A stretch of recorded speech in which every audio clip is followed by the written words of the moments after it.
up on this episode of The Social Hour, we have an official social media day. Do you know when it is? Plus, Airbnb wants to get smarter about your data. And is Lego Fusion rad or fad? All that and more coming up. Netcasts you love. From people you trust. This is Twit. Bandwidth for The Social Hour is brought to you by CacheFly at CacheFly.com.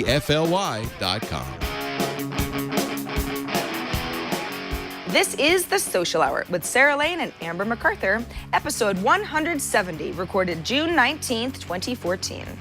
This episode of The Social Hour is brought to you by Audible.com. To download a free audiobook of your choice, go to audiblepodcast.com/social hour. Hello, everybody, and welcome to another fun-filled episode of The Social Hour from Twit World Headquarters in Petaluma, California. I'm Sarah Lane. And I'm Amber MacArthur from Toronto, Ontario, Canada. Still back in Toronto. I guess, where have I been since we did the show last week? You know, Actually, you were somewhere. You were on a different set of some kind. I didn't even ask you where you were. You know what? You're right. I knew I was somewhere different. I was actually just in my dining room. So Chris wanted to see what it looked like if I set up in our dining room, and it looked a bit different, but then I came back here because it was easier in our little basement studio. So that's what I was thinking, and I think I was in Nashville a couple days before that. So anyway, all's good. It's summertime in Toronto, Sarah. Great weather, patio time for sure. Things are looking up. You know, Amber, I agreed to be part of a conference, which I think I've mentioned to you. It's like at the end of July. It would take place in Toronto.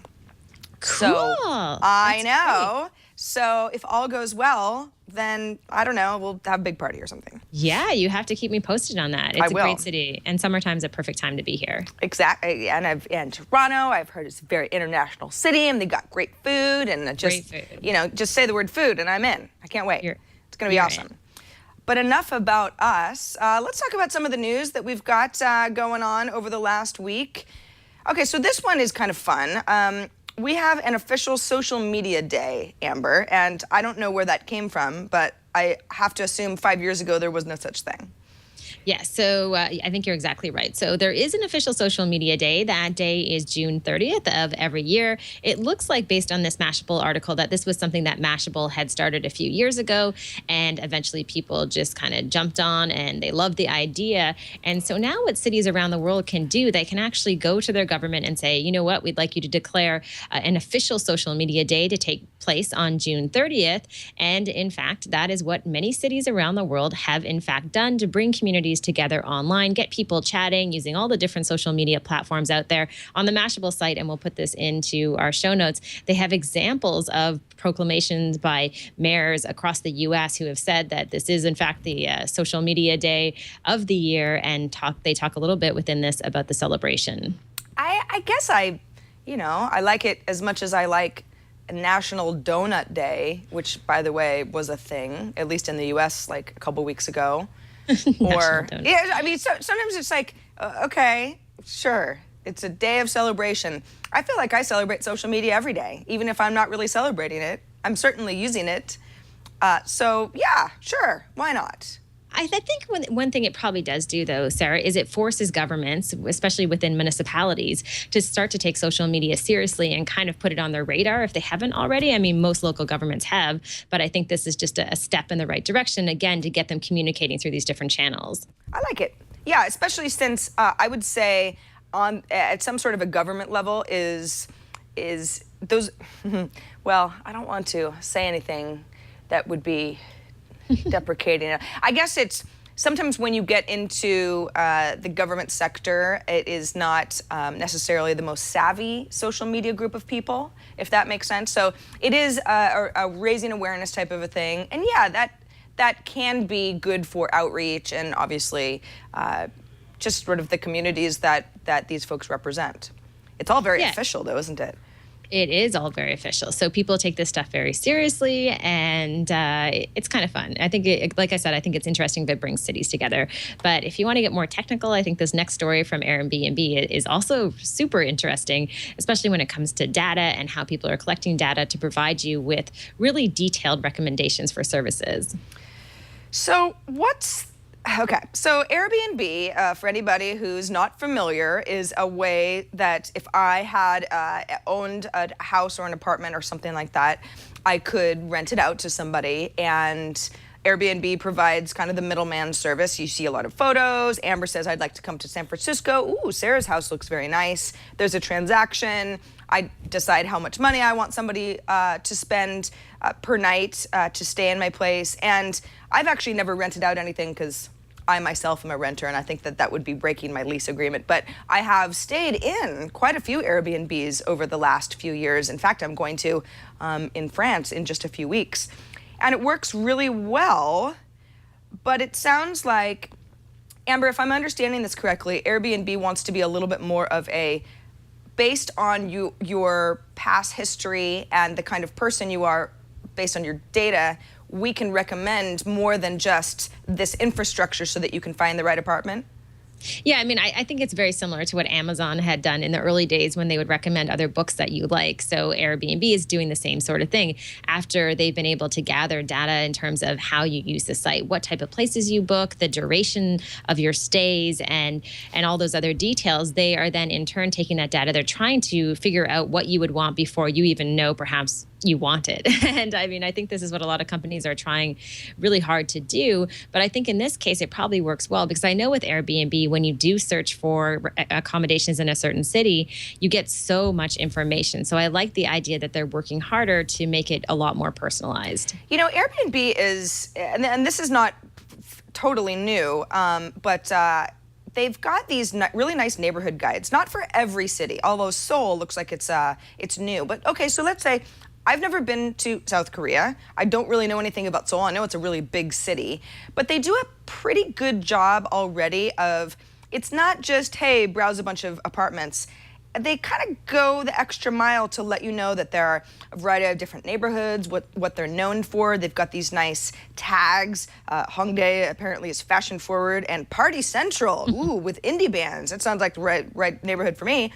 And then there is a lot of context, I feel like, is going into this. It definitely gives it's kind of curated by some sort of a team, you know, the Airbnb experts. And maybe it's just because Airbnb is, they've got a big office in San Francisco, and I know a few people who work there, but it's a pretty big company. It's not just a few people, you know, writing some code. So I like where they're going with this, especially, Amber, since speaking of municipalities, there are a lot of cities that have serious issues with Airbnb and are trying to figure out how to properly tax people who are renting out stuff on Airbnb, because it technically is bringing down the pool for the regular renters who are, you know, people like me who are into signing your leases. So it's an interesting sort of space that they're trying to capture.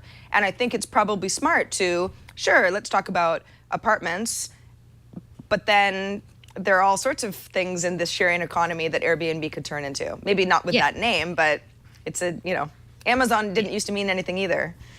You're exactly right. I mean, and they are a big company, and I didn't realize this, but based on the article, which is written by our friend Matthew Ingram, who we love Airbnb him. Also has a lot of customers. I mean, they say that Airbnb books more than 1 million guests into rooms, apartments, and houses every single month. So that's a significant amount of customers who are coming and using the service on a regular basis. So I'm sure people will be happy. It'll just be a matter of, you know, how precise is this new feature that they're adding to Airbnb in terms of being able to predict what you want. I like it, but maybe I'm just used to getting a lot of recommendations. I just feel like if I'm going to stay in an apartment in Paris and I really enjoy it, and there's sort of a rating system and I can write a nice review, wouldn't it be nice if the next time I'm back in that city, Airbnb says, here are like 5 places that are really on par with where you stayed before, and, you know, that's better to me than looking through 300 places and trying to figure it out on my own. Yeah, I think you're bang on. I mean, especially when it comes to the quality of those places, right? In terms of, do you like luxury accommodations or do you want something that's really basic? And I think being able to, if they can figure out what type of accommodations you want in that sense, I think a lot of people would find that very helpful. Because I know I don't use Airbnb a lot. I used it recently to book accommodations for my brother's wedding in Halifax this summer, to find a house for our whole family. And it was kind of interesting. You know, we were looking for a certain type of house that was big enough to be able to fit our massive family. It wasn't easy to be able to find that. And when we did, I don't know if we got the level of the house that we really wanted, as far as it being, something that had some of those little perks and I think things that we may look for on a regular basis. Oh, this is something that you've already been to. I'm looking online, and basically I was looking, it's one of those things where I think I think they can improve the search overall, just being able to gather more information. I didn't find the search process really to be all that useful. So I think it could get better over time. Yeah, and it's probably exactly that, where the company's saying, we probably want to almost give you less choice. Not because you shouldn't have choice, but you're kind of like, I already know what I want, and I don't want to spend too much time looking through all these listings. Maybe there's some other category that they can help you filter through. Well, I hope you find the perfect house. I hope it's a good one. Me too. All right, let's move on to the Mattel, a company that makes Barbie dolls. They just won't quit. They're always good at trying to figure out the latest Barbie trends and jumping on them. The latest is Entrepreneur Barbie. Amber, do I have this right? Oh yes, my. you do. I know. It's this is a weird article. I just saw it this morning, and when I first read it, I had the same reaction that you just had, was kind of a sigh. And then I thought, you know what? That's ridiculous. I really need to read the article and dig into this more, because the truth is, historically, if you think about Barbie, she's always been this character who hasn't necessarily really personified a businesswoman, right? And we maybe attacked her for that. So I want to believe that this is a good move.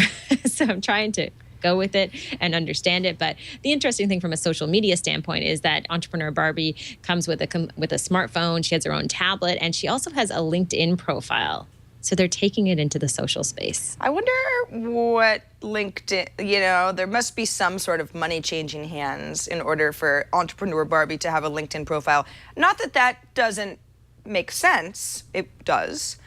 But that's interesting, considering that, 3-year-old girls are going to be like, ooh, I want a LinkedIn profile now too. Barbie has one. But yeah, I guess you can't fault the company for saying, all right, well, this is a thing that, little girls and boys who play with Barbies might, want to strive to be. I can remember however long ago, it was probably a while ago now, that there was the Barbie who said that math is hard, which is now just sort of like this joke that's part of our vernacular. I mean, I remember that started with a Barbie doll, and a bunch of people got up in arms about the fact that it's like, you're teaching girls that math is hard, and then they're just going to think that they're not good at math and they're not going to achieve goals that they're totally capable of achieving. So sure. Entrepreneur Barbie. Look at this, though. For our audio listeners, we're looking at a photo of a bunch of different Barbies, different colored hair, blah, blah, blah. And they're in a variety of, I don't know, outfits that I guess can be part of entrepreneurship. Sure. Okay, they look pretty put together. And then there's a hashtag, unapologetic, which is a little bit strange to me, because it's like, what are they? I didn't think they were apologizing. Are they unapologetic for being go-getters? I don't know what that means. That part is a little weird, the hashtag. Yeah, I think it's unapologetic for being smart. I don't know. The whole thing is weird. I really don't understand that piece of the puzzle here. But she's quite fancy, this Entrepreneur Barbie. As an entrepreneur, I'm not sure you, like right now, I mean, I don't know if I'd ever have time to look as good as she does, but maybe I'm just jealous. Yeah, Sarah. Well, you've seen my hair situation today. I mean, who's got the time? Real busy people. Real busy people look like they're busy. All right. Well, Entrepreneur Barbie. Amber, I had a Barbie doll collection when I was younger. I always ended up cutting their hair, and then it didn't look good, and then I would just be like, well, she's ruined, because of course her hair doesn't grow back. So that's my little story, my Barbie story. What's really interesting about this story is the article, and a stat in the article, which I think may surprise some people. And this may be one of the reasons they decided to come out with Entrepreneur Barbie is, if you look at one of the paragraphs from the Today.com article, it says, since the 1990s, the increase in the number of female-owned businesses has far outpaced the growth of those owned by men, according to a Forbes report. And 41% of women are now their family's primary breadwinners. Well, that is a significant change over the past few decades since I was playing with Barbies. I mean, that's a very significant change. So I think in that sense, it makes sense. It does. Yes, absolutely. It does. It makes sense. We're just living in different times now. Different times. Different times. Evolving times. Times aren't so different. They're just getting more unapologetic. Okay, let's move on to the app of the week. You found this, and Amber, I'm excited because I don't know what MagiCam is. I'm going to download it right now while you're talking about it. This app just came out. This is from Lisa Bettany and her team who came out with Camera Plus. So Camera Plus was obviously a massive hit. A lot of people love that app. Millions and millions of people downloaded it. Well, they just came out with MagiCam, and this is kind of almost like a simplified version of Camera Plus. And I say that, and that's not exactly accurate, because the truth is that it doesn't have all of the features of Camera Plus. And what it does is it has just really a couple of features for people who just want to take a picture, hit one button to improve that picture, and to increase what it looks like, and to also add filters and those type of things, and then share it on social. So it's almost like a one button push to be able to finish your photo versus Camera Plus, which enabled you to do a whole lot more within that app. I think they are probably onto something here. Oh yeah, there's Lisa. Gosh, I haven't seen her in a long time. I think they're onto something here because Camera Plus used to be, when Camera Plus was first introduced a couple years ago, it was like the photo app to have. It helped you edit and add filters, and it was this whole thing. It was totally my world. This is, it predated Instagram. We didn't even really have a social network to share these photos, but it was absolutely just my app. Then not only did it have a lot of competition, but I did start to find that it had so many features that I wasn't using that I felt like it was almost, I don't know, it was overkill in a way. Or you could kind of go overboard with all of your options, and then you've got these HDR photos and they just look a little too much.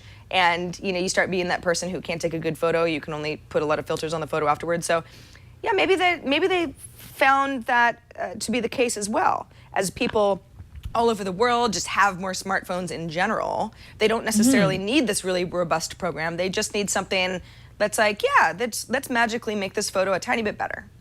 Yeah, and probably a different audience too, right? I mean, I would imagine there would be an even larger audience for something like MagiCam because of the simplicity of it. Even when you look on the iTunes page, when they describe how the app actually works, the fourth screenshot on that page says, it's so simple, we don't even need a fifth screenshot. Or sorry, the fifth screenshot says that. So they're really pushing the idea of simplicity, that you can basically choose to tap one of a number of different moods that can capture the feeling that you're also having at the moment that you're taking the photo. So I like it. I mean, I think that because of their history with Camera Plus, chances are that they'll have a lot of success with this and, again, be able to attract a different audience. Well, I took a really horrible picture of the corner of our set, which that's what it looks like. But just, automatically, this is the original photo. And automatically it just sort of said like, you know what you could do is a little bit of richness. And I think, yeah, that kind of works. Kind of changed the white balance a little bit. But like you said, there's moods. This is kind of fun. You've got envious. I guess that sort of gives it a little bit of a green tinge. Aha. Or melancholy, which I guess would be, it's kind of like a sepia type thing. But really, yeah, it's a matter of, let's clean it up a little bit. That's sort of like the magic thing. And then you've got your moods, and then you've got your sharing options, which are many. You can open in Camera Plus and kind of go a little bit more nuts. That's a nice feature. Or Facebook, Instagram, Twitter, just kind of the whole thing. What if I open in something else? Let's see what other options it gives me. Okay, so this is actually kind of nice. The app is smart enough to know that I've got all these other photo apps that I might want to open this in. That's also good. So it's basically like it's your first pass. Maybe MagiCam is all you need, and maybe you want to send it somewhere else too. It's great.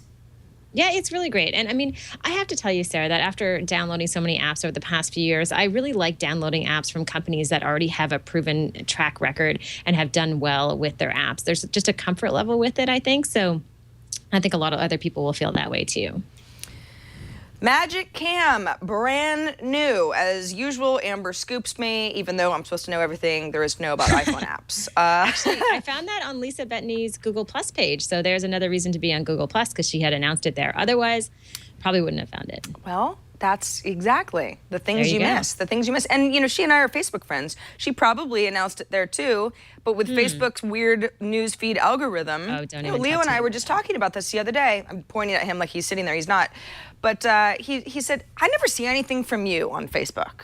Why? Yeah. Why doesn't Facebook know by now that we're connected enough that I would like to see your updates? Like, I have to go to your page in order to see know. what you've shared. And it's like, it's the same way with me and a lot of other people. I don't understand why Facebook surfaces certain people so much and others not as much, but that's a whole nother conversation. Yeah, I don't think they do a very good job of that either. So, okay, so speaking of something that does do a good job, there's this new little tool out there for our tip of the week, and it's called Twitter Draw. It's pretty basic, okay? But if you're running a contest on Twitter and you have to randomly select someone to be the winner, maybe you're randomly selecting that person based on a hashtag that you're using or a tweet ID number, then you can easily use this tool to be able to go in and pick that person. Okay, so it's kind of funny because just the other day, a former co-host of mine, Kevin Pereira, I used to work with him at G4 down in Los Angeles. He was doing some sort of he had some game codes. It was something to do with E3. It was a game that he had codes for, and I think it's like a pre-release thing, and people were going really crazy. And he was saying, if you tweet at me, a picture of your lunch or something like that, maybe I'll choose you. And then he and I just happened to be talking about something else. And so he tweeted, you know what? Sarah Lane is just going to pick one of you because I don't feel like it. He sort of threw me under the bus. And so I said, okay, tweet me your grill, which to me meant teeth. A lot of people tweeted pictures of their barbecue grills, which was fine. And I ended up picking somebody. But the thing was, I felt weird about it because I didn't really know who any of these people were, and something like this would have actually been better because it's a random Totally random picker. So I didn't have to feel guilty or like I liked one person better than the other. Yeah, and I mean, I think based on Twitter and Facebook, a lot of these different platforms have very specific rules around contesting and what you're allowed to do and what you aren't allowed to do. And many times they do insist that you have a random draw, and it's just a more fair way for you to go in and to be able to pick someone. So this is a really simple way to be able to do that. And also, I don't know if you knew this, Sarah, you probably did, but that every single tweet has a unique ID number at the end of it when I think you click on details and get to that ID number. So you can also pick based on that ID number. If you tweeted something out and you wanted to randomly pick someone who retweeted it, for example, you would use that specific ID number. So another little tip to get in there, but it's a free tool, really simple to use, and I think it will change the way you're able to manage your contest because you don't have to go and track everybody who's retweeting it, put all of their handles into a spreadsheet, and then choose that way. I like it. Twitter Draw, twitterdraw.com. And, it's funny. It's yet another way that a third-party service makes something useful out of Twitter data that Twitter doesn't actually do on its own, but you never know. Maybe they're ripe for acquisition. It's true. All right, Sarah, so we've got, oh, sorry, Amber, go ahead. I was just going to say, just quickly before you go on, we just got a tweet from Gardner on Twitter who was talking about the Facebook comments we made when we were talking about things rising up in the news feed. And he says, Facebook has started making World Cup Facebook news stories show up after one day for me. It's incredibly annoying, and he's losing control about it or something along those lines. So Facebook is pushing those updates, I guess, at him within his feed, even though he doesn't want them, and making them rise to the top. And I can't imagine anything more annoying. So there you go. Well, yeah. I mean, that's a tough one because it's sort of this global trending topic that Facebook understands a lot of people do care about, and they want kind of to. It's like, yeah, they want that to rise to the top because they figure more people than usual would care about that sort of story. But yeah, for whatever reason you don't, that's an artificial weighting of stories because that's not what you want to see at the top of. Yeah, I don't know. That's interesting. I mean, Twitter's doing quite a bit of experimenting with World Cup stuff as well. They've got this whole World Cup area. If at least you're using the official Twitter app or the web version of Twitter. I'm pretty into the World Cup, but I don't think I'm hanging out on social media all that much talking about it. No, me neither. But if you're not into it, again, I mean, I think it could be kind of frustrating. Most people are into it, but I think, again, it just goes back to the point that I wouldn't say that Facebook is the best at doing this in any way in terms of trying to manipulate what rises up in the newsfeed. It never seems to work out for them, unfortunately. No, not really. All right, so let's take a moment to thank a sponsor because we haven't done that yet. But I'm very excited because it's Audible, and we love Audible. This episode of The Social Hour is brought to you by Audible.com. Do you know what Audible is? Probably, but if you don't, It's the leading provider of audiobooks. They have more than 150,000 titles, which go across literature, fiction, nonfiction, the whole gamut. Audible is the place to find the audiobook of your choice. And if you are a viewer or a listener of The Social Hour, Audible is offering a free audiobook to give you a chance to try out their service. This is actually something that you really want to take advantage of. Anthony right now is maybe going to listen to The Maltese Falcon, which is almost exactly 8 hours long. That's a cool thing about Audible is not only do you go, oh, that's, this is a classic, right? Have you ever read The Maltese Falcon? Maybe you've seen the movie. I've not read it. I have to admit, I haven't. So this is kind of cool. You get a little synopsis of what the book's about. There's a bunch of ratings that's user generated. It's obviously that's easy to figure out. You've got your length, who it's narrated by. You can get more information. You can play a little sample of the audio and just kind of get a sense of the cadence and the voice that you'll be listening to.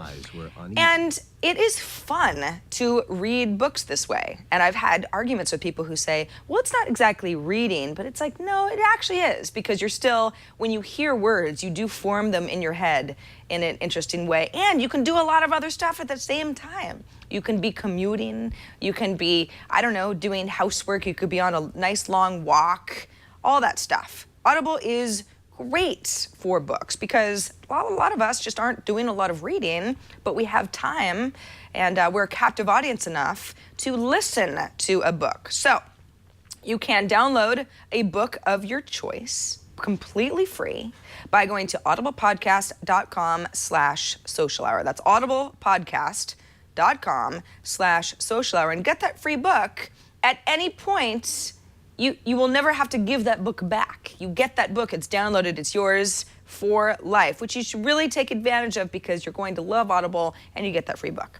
So thanks so much to Audible for sponsoring this episode of The Social Hour. And again, that's audiblepodcast.com/social hour. All right, Amber, we've got a tweet actually from Janice Q7. He is a regular in our chat room. And what does he have to say to us? So he is just letting us know that LinkedIn has launched a new job search app for the iPhone. So another new app that has come out, and this is specific, like he says, just for job search. Very interesting little app. Also, a little stat here from the LinkedIn blog saying that applicants who apply to job opportunities on the first day they're posted are 10% more likely to land the job. So that's very handy. And the app itself, I haven't downloaded it yet, but I think this makes sense for LinkedIn. They have quite a few standalone apps that they are promoting, and I think this one is right up their alley. LinkedIn jobs. Yeah, because, okay, so this is actually really smart on LinkedIn's part, I feel like, because LinkedIn, as we've discussed so much in the last, few months, is LinkedIn is really evolving into a place where it is about connecting on, sort of a job level and recommending people based on skills and having a resume. But it's also, a place for news. They've got their LinkedIn influencers who have, a particular kind of inspirational almost sort of story section and give the rest of us good advice based on our career goals.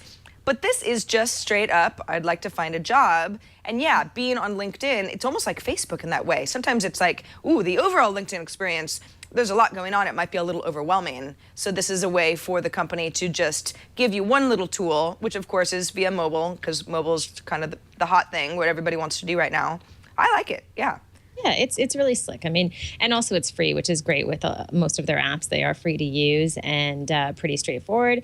So they also mentioned a stat in this article talking about how approximately 40% of people look for jobs on a regular basis online. So they know that that's definitely a captive audience. And I think the app will be very popular for them. And a lot of people will take advantage of it, hunting for their next big job. I've got all sorts of stuff to download. LinkedIn. We've got LinkedIn Pulse. We've got regular LinkedIn. I don't even see job. I guess I probably have to search for job search.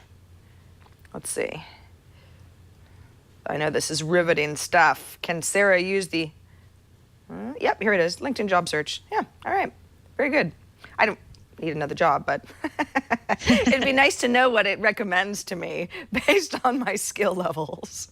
Well, it's always interesting just looking for jobs and seeing what's out there, right? Yeah. And I think, it's funny with LinkedIn because it was so interesting. I just published my first blog post on LinkedIn. I guess it was last week or the week before because I got access to be a publisher. So I was like, okay, what am I going to write? I finally wrote something. And then I went in and looked at my profile views after I wrote that blog post, and they just skyrocketed and more people had contacted me. It felt like my network for the 3 or 4 days following that definitely increased substantially. So it kind of shows you the power of LinkedIn. And yet I tend to dismiss it as a platform over and over again. But I think when I look at engagement on Twitter and then look at LinkedIn, I mean, I had so much more engagement there than I've had on Twitter in literally months. So I think we're probably going to have to do a better job of talking more about it and figuring how it can be beneficial.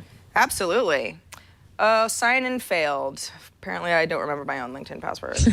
I can never remember any of my passwords. I can never remember any of my passwords. And people say, LinkedIn would like to know your current location. LinkedIn would like to send you push notifications. No, thank you. No. Ooh, okay. No. All right, so just real quick, why not? Job title, what am I? Host. This is not going to go well. Oh, radio host, talk show host, morning show host, casino host, show host. That's me. Petaluma, California, why not? No jobs.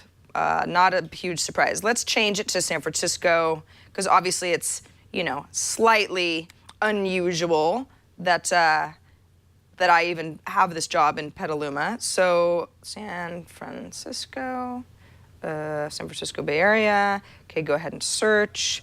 Show host. Okay, well, this is not exactly what I'm going for, but it is kind of fun to look at some of these, just kind of what it's surfacing to me. It's a lot of engineering jobs. Learn to code, kids. You will have lots of opportunities. iOS developer, Android developer, vice president of marketing. Ooh, channel marketing specialist. This is kind of neat. Again, I think this is a little bit, it's a little strange because I don't really know what to search for because I have a weird job. But in general, yeah, if you've got an industry that you're interested in, this is a really nice way to just get a sort of a high level understanding of what might be in your area. And you could, Amber, compare using something like Glassdoor. Now that I'm really on a roll here, don't I have Glassdoor on my phone? Oh, it might just be on my iPad. Glassdoor is a great service for finding out salary ranges for certain industries based on where you live. Yeah, so you could be like, well, okay, I'm interested in being an iOS developer. Okay, there are some jobs, and then you could use Glassdoor, and Glassdoor might say something like, well, based on the fact that, we're looking at the zip code and other jobs that are like this, they have a web version as well, glassdoor.com. You could ask for, $50,000 a year or something like that. I'm just making up numbers. And that is really helpful too when you get into like the negotiating process, not just finding your dream job, but finding a job that's going to be your dream job once you start getting paychecks. Yeah, and I think no matter what, even if you're using the app to look for a job, it's still important, and we've talked about this before on the show, to make sure that your LinkedIn profile is up to date. Use a really great photo, and not a Facebook photo, but a professional-looking photo, and fill out all your information because we know that recruiters are constantly going to LinkedIn. I think it's like 95% of them use LinkedIn on a regular basis, so you still have to make your profile look good too.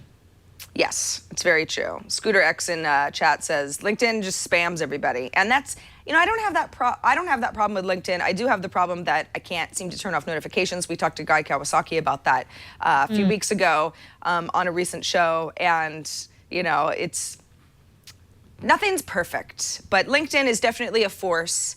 And yeah, the company they're trying things out. They're big enough to be able to do that. Yeah, they're testing it out. A reminder before we get to our last couple of stories that we love hearing from all of you. You can always write us at thesocialhour@twit.tv. That's our email box. You can leave us voicemails at 2626-SOCIAL. You can record a video, send it to us after you upload it somewhere. Try to keep it to 30 seconds or less. Of course, Amber and I read your tweets diligently week after week. Now. Yeah, reading them now. And anything that you want to contribute to the show, you help make the show. It's a social place. So thank you in advance. So, all right, what do we have? Oh, my goodness. We've got some late breaking news, don't we? Yeah, so this just came in recently. Just some quick little news about Netflix. I mean, Netflix, it seems every week they're talking about a new original series that they've bought or they're producing. This one is a bit of a surprise. I mean, I knew that Chelsea Handler, obviously the late night talk show, she had left the network she was working for. She's planning to leave this summer, and she was potentially looking at opportunities with Netflix, but this has just been confirmed. So it looks as though Netflix is launching its first talk show based on this article in early 2016 with Chelsea Handler. Oh my goodness. That does say 2016, right, Sarah? Like That does, yeah. Okay. So no news yet about the format of that late night talk show, but that's kind of a different direction for Netflix. They don't do a lot in that space today. It doesn't say, like I said, anything more about that, but that could be kind of interesting too. Yeah. Well, and for those of you who are watching the show live, but if you're not watching the show live, this story will be a couple of weeks old. But yeah, so this is, at the time of recording, this is brand new. It is interesting, Amber, and I'm actually in the process of going through the second season of Orange is the New Black, which is a Netflix original. Too. But it's it's a scripted drama comedy, whatever it is. And it's interesting because I go both ways with the Netflix way of doing things, where they'll just kind of give you a whole season and you go through it whenever you feel like it on your own time.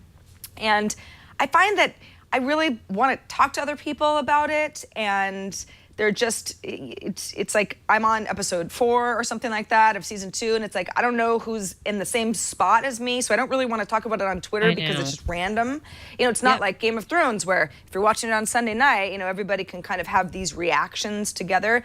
But if it was something like a talk show, and I think Chelsea Handler is very funny, whether you do or not, if it's something that's going to be regular on a nightly basis, this would, I think, if you like the show, it would keep a lot of people from wondering, well, why do I have a Netflix subscription when I really only like to binge watch, House of Cards or Orange is the New Black? And there are months that go by where I don't have those shows because I'm done with them and I'm waiting for the next season. This seems like it would be a great way to keep people paying for Netflix month after month, because you're getting daily content or weekly. Yeah, I couldn't agree more. I mean, I think that, if you have kids at home, you probably use Netflix on a daily basis just to watch all of the kids' content. And if you notice with Netflix and some of their announcements over the past couple of weeks, it isn't just about Chelsea Handler and late night talk shows, but also they've announced a few new kids programs that they've either acquired or they're planning to produce.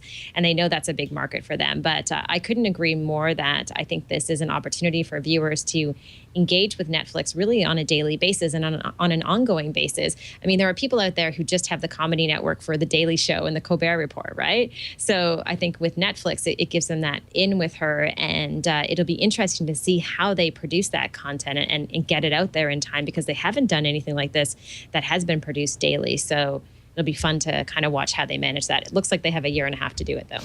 Yeah, they've certainly got some time. I didn't know that she had ended her show on E. Probably because I don't watch enough television, but I had heard about it. I mean, I didn't really watch it a lot, but I had heard that it had ended, and then there were reports pretty much immediately that she was having talks with Netflix. I mean, it seems like any content producer in this day and age would love to work with Netflix just because of their reach, and obviously they have deep pockets too. Yeah, that's genius. I don't know. Netflix knows what they're doing. That is truly. I was thinking to myself, okay, well, when Orange is the New Black is over, we've got some time before House of Cards. What's stopping me from just not paying for Netflix each month, because I'm not really watching the movies on Netflix, and then just starting my subscription back up when I want it, and then binge watching a bunch of shows for 2 weeks and then canceling it again.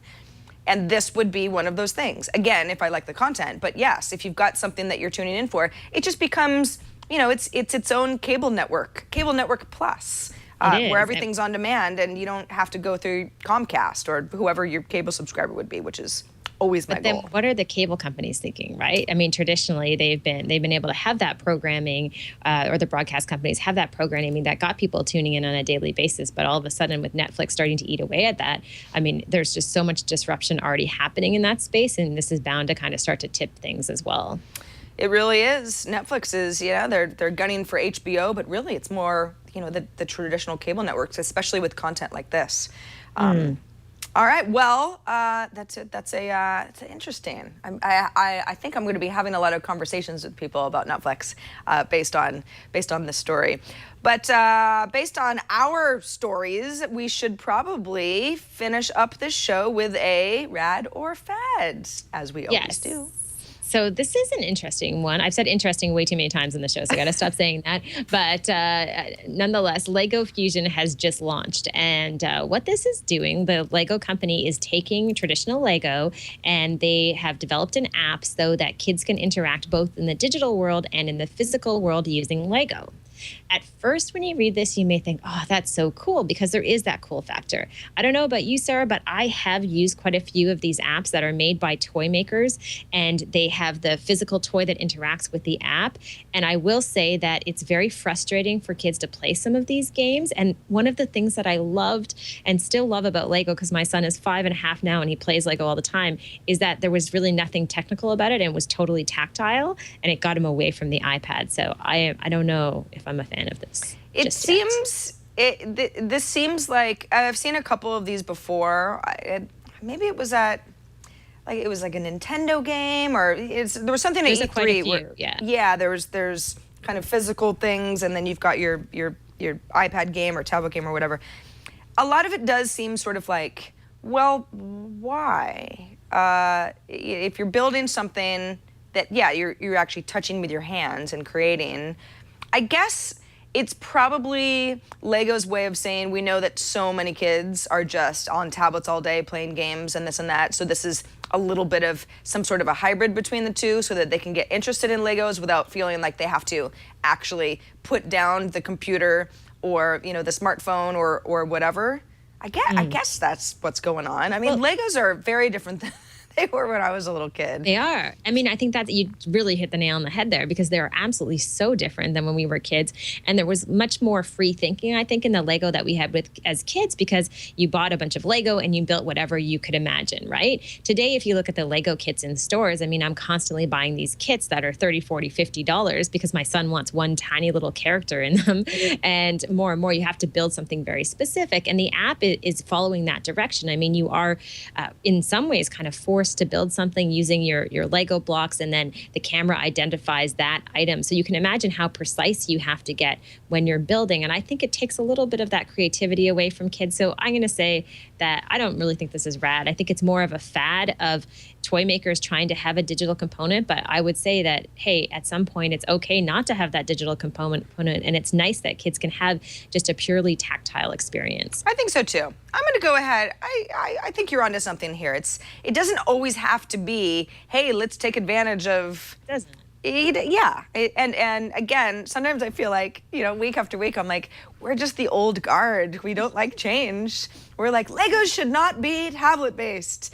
But I think that they're, and please, if somebody has built something really wonderful that they can, send in to us or screenshot or something, that their kid or adult has made that's sort of using this hybrid experience, please do let us know. But it does seem like a marketing effort more than it seems like the right thing for kids to learn how to build things. I agree. And I would love to hear someone disagree and get their opinion. But I also think this pushes the Lego experience into an older child, because you have to be pretty advanced to be able to use the app and build and then use the camera and all those features. So I'm going to say it is a fad, and I don't know. I'm a fan of the good old Lego, Sarah. The good old Lego days. Amber, I always built the same thing over and over, though. It was What did you build? It would just be a house with trees. Because it was like, it was like a big box of just regular old Legos. And then you'd have the green little squares that were, supposed to be like grass. And so I would build a house, and then there were like a couple little tree Legos, and then I'd put it all away, and then I'd do the same thing over and over. I don't know. I'm a creature of habit, I guess. That's why I'm not an architect. Good luck finding those old school Legos. Yeah. Anymore, Oh, they're in my mother's attic somewhere. Yes. Oh. I was very insistent that none of my childhood toys get thrown away. Why? That's probably good. I don't know. maybe something would be worth something on eBay, since I clearly don't have kids of my own to pass them down to. You I should don't give really them know to why. someone else's kid, because literally my son right now has a tub of Lego that was Chris's when he was a little kid. Oh, really? And it's massive, and Connor loves it. So it's There you go. someone would appreciate it. I think so. Yeah, I have to stop hoarding my childhood toys. It's clearly not doing anything for anybody except taking up some space. Well, Amber, I think we've come to the end of our very social hour, which, again, just a reminder, we pre-recorded. So if you are not watching this live or listening to this live, it was from a couple of weeks ago. There might be some crazy social news that we're not mentioning, and that's why, because we're coming to you from the future when it didn't exist yet. No, the past. I don't know, something like that. There's some time travel involved in this show. I'm just not sure which way we're going. But it was fun. It was absolutely fun. And for those of you who are joining us live, we will be doing a social hour at our regular time. Our regular time is recorded on Thursdays at noon Pacific, 3 p.m.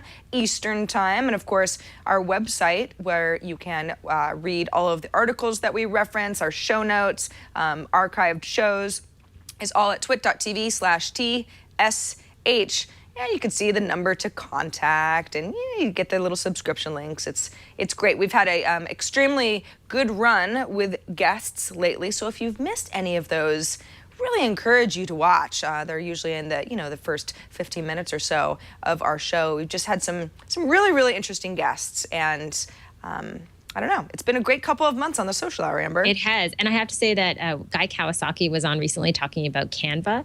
And I used Canva earlier this week to create a presentation. And it's awesome. It's a very cool little tool. It really is. Yeah. It's if you at all are inclined to put together something that looks nice and snappy design-wise and could use some help template-wise, that is such a good place to start. All right, Amber. Well, what do you have going on in the next week? Anything crazy before we meet again? Not too much, no, sir. Just more of the same. Enjoying beautiful weather, and have my head in my phone, waiting for the next big social story. Very good. Me too. Good. Between the two of us, we'll miss nothing. All right. Thanks everybody for watching and listening to Social Hour. Until next time, I'm Sarah Lane. And I'm Amber MacArthur, and we'll see you soon.